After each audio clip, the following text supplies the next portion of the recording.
Look at the cardboard box sitting on your porch right now. The one with the black smile printed on the side.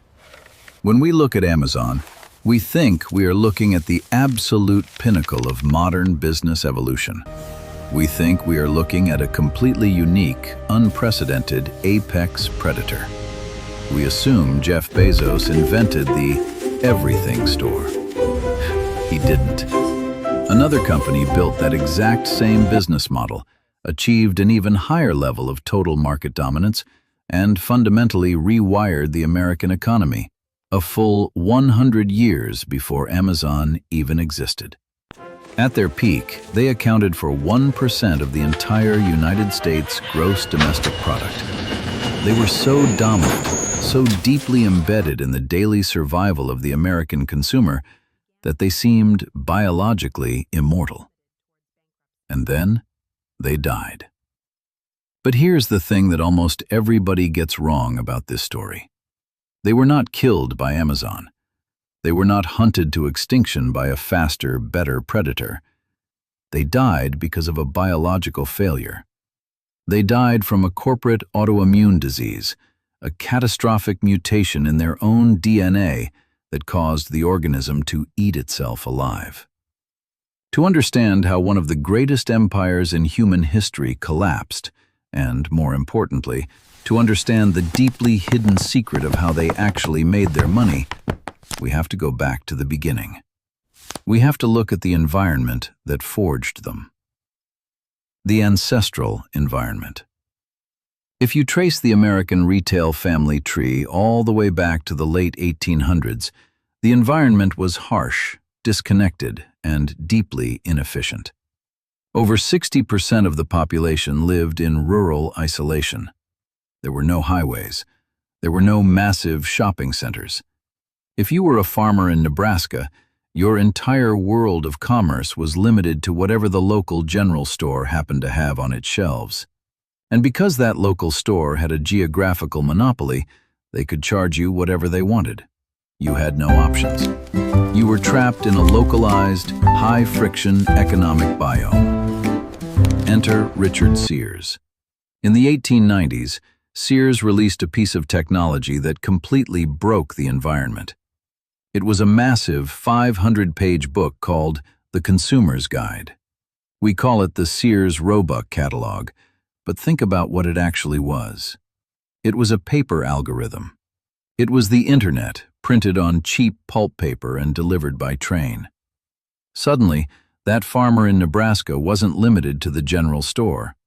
He could open this book and buy a sewing machine, a violin, a winter coat, a plow, and a tombstone.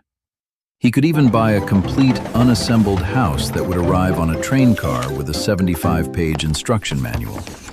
Sears wasn't just a store. It was an infrastructure play. They built the largest, most sophisticated logistical network on the planet. They built massive fulfillment centers, decades before Bezos, where orders came in via telegraph and mail, were routed through highly optimized conveyor belts, and shipped out on a rigid, ruthless schedule. From an evolutionary perspective, Sears was the perfect organism for its environment. It solved the problem of distance. It crushed the local monopolies. It provided infinite abundance in a world defined by scarcity. But selling people plows and sewing machines is just retail. And retail, no matter how big you get, is a tough, low-margin game. To become a titan, you have to evolve past your original function. And this is where Sears executed one of the most brilliant, invisible pivots in business history. This is the insider secret that most people completely miss when they study this company. The ecosystem pivot. A lot of people treat a business like it's just a machine that trades goods for cash.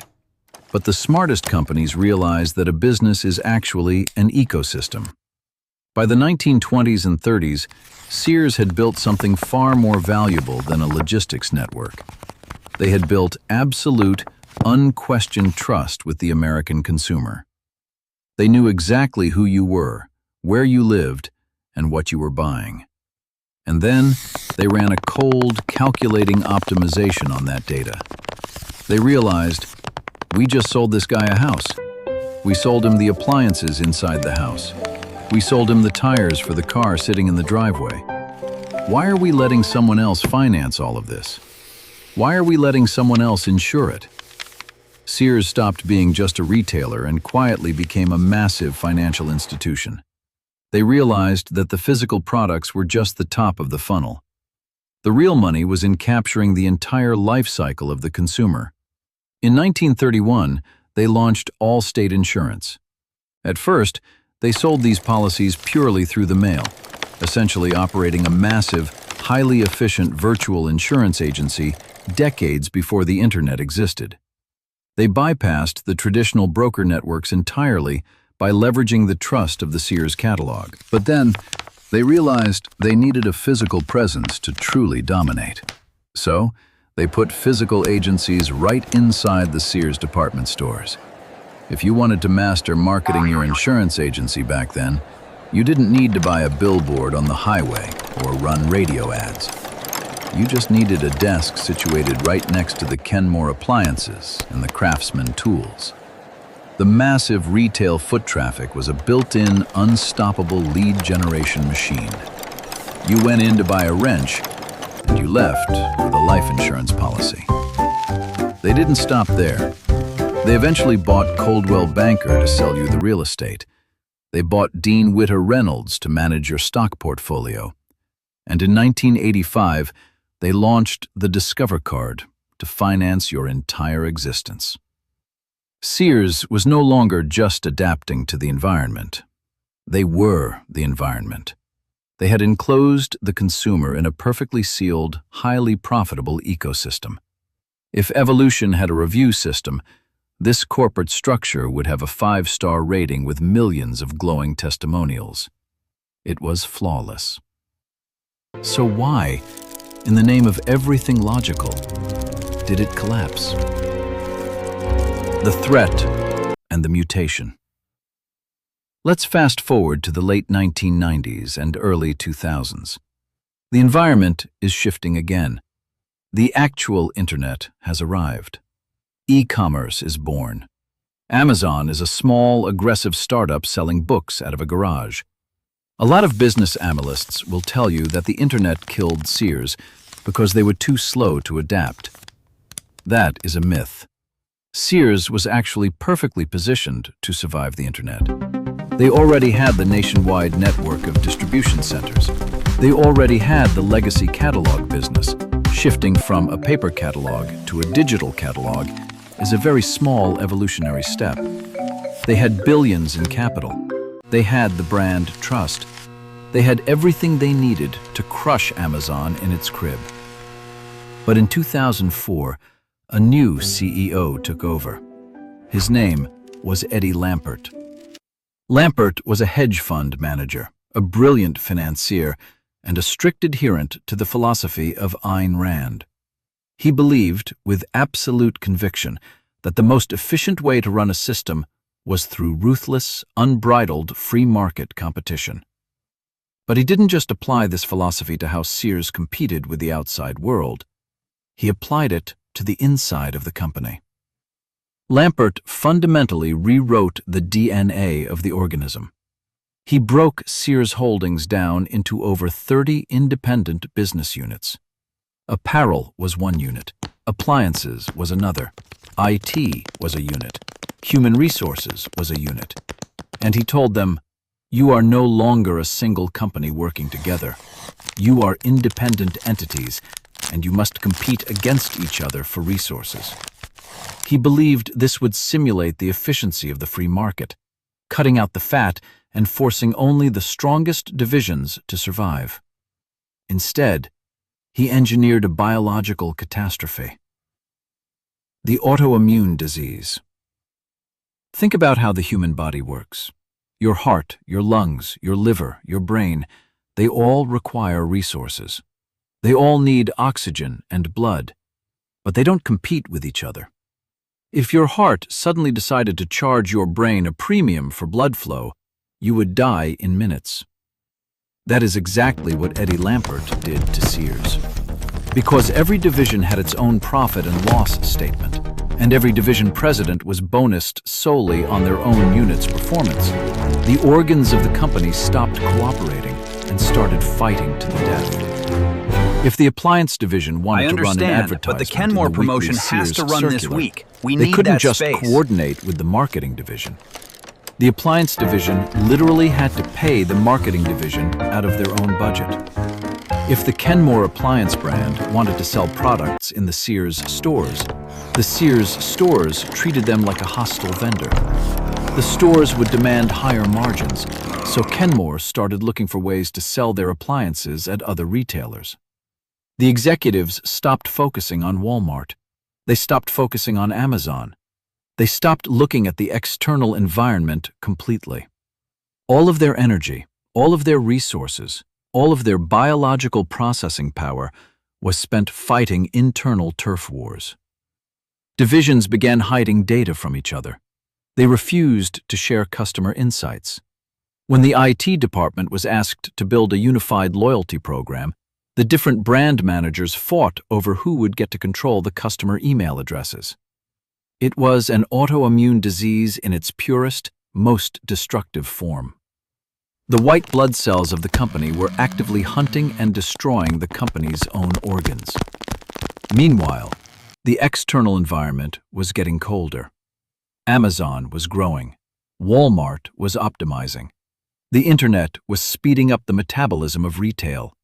Sears was dying, not because it lacked food, but because its internal friction was so high it could no longer process calories. To keep the company alive, Lampert had to start amputating limbs. The massive financial ecosystem they had spent decades building liquidated. They spun off Allstate, they sold Coldwell Banker, they sold Discover Card. They sold off their most legendary proprietary brands, Craftsman Tools, a brand trusted by generations of American workers, was sold to Stanley Black & Decker. They sold the real estate right out from under their own stores. They cannibalized a century of evolutionary dominance just to survive one more fiscal quarter. The organism was stripping its own muscle to feed a broken system. The universal law. Eventually, the math catches up. You run out of organs to sell. You run out of muscle to burn. The stores grew dark, empty, and depressing. The customers, sensing the decay, the way animals in the wild instinctively avoid a sick member of the herd, simply walked away. Sears filed for bankruptcy in 2018. Let's take a step back and look at the full picture. We treat the death of massive corporations like they are inevitable tragedies, like an asteroid hit them, and there was nothing they could do. But the history of business, just like the history of biology, is incredibly precise. Sears solved one of the hardest problems in American history. They collapsed the distance of the frontier. They built a financial engine so powerful it basically minted its own money.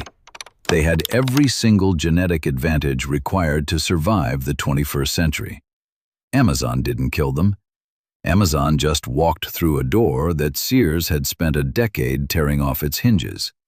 The universal law of business and the universal law of survival is this. The external environment is ruthless. The market does not care about your legacy, your history, or your brand. It runs one calculation. Can you efficiently solve a problem today? But external threats can be managed. An organism can build defenses. It can grow thicker skin. It can run faster. It can adapt. What it cannot do is survive itself. No matter how big you are, no matter how dominant your market share is, the moment your internal friction becomes greater than your external threat, you are already dead. The collapse is just a matter of time. Sears wasn't murdered. It committed slow, highly incentivized suicide. And the American retail landscape simply absorbed its remains and kept evolving.